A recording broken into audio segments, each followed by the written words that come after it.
Sveiki visi, noriu Jums parodyti keletą stiklo paketų defektų, kuriuos šalinau per pastarąsias dienas.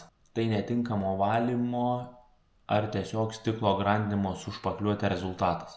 Tai matome dabar defektą prieš ir matome po. Noriu pabrėžti, kad po poliravimo nepaliekami jokie papildomi defektai. Pašalinamas ir defektas, ir stiklas išskaidrinamas maksimaliai. Numeris 2 kažkiek sunkiau matomas, bet matomas.